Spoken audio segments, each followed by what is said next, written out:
Well, good day, my friends. I hope you're having a fantastic day today.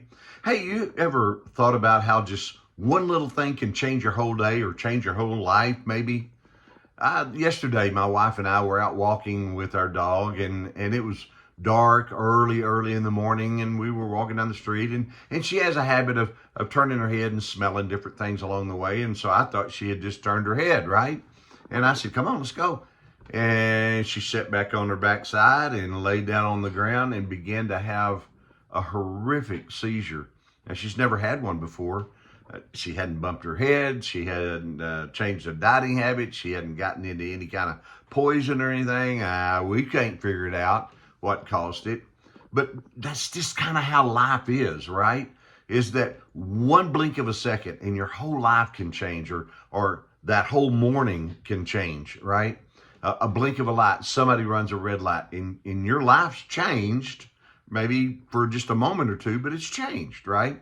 Or maybe that pain in your chest, or maybe you get a phone call, or maybe a letter, and it could be for the better or it could be for the worse, but it's changed nevertheless, right? That's kind of how life is. It's full of changes. You know what? I think one of the best things that we could remember is that regardless of the changes, regardless what we go through, regardless, what happens to our dog or whatever, Jesus is going to be right there with us.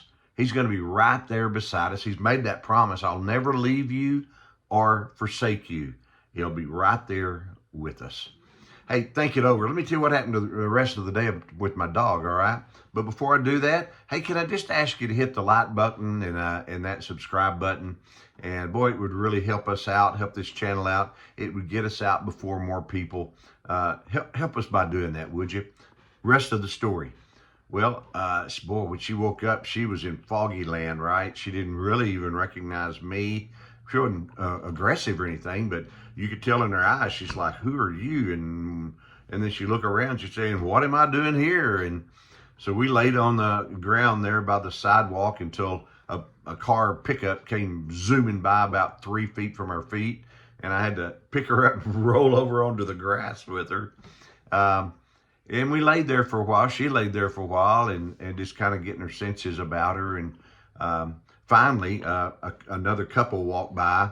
And when they did, she managed to get up kind of to a sitting position and positioned herself where she was between me and them and watched them, right? It took about all morning for her to kind of come back to her senses. Got up this morning, she went walking with us again, and everything went fine. Don't know. Any of you know anything about dogology? Tell us what maybe happened with that. Write that in the comments. We appreciate it. Hey, think it over. Have a great day. I'm Scott Shepherd, and this is Good News for You.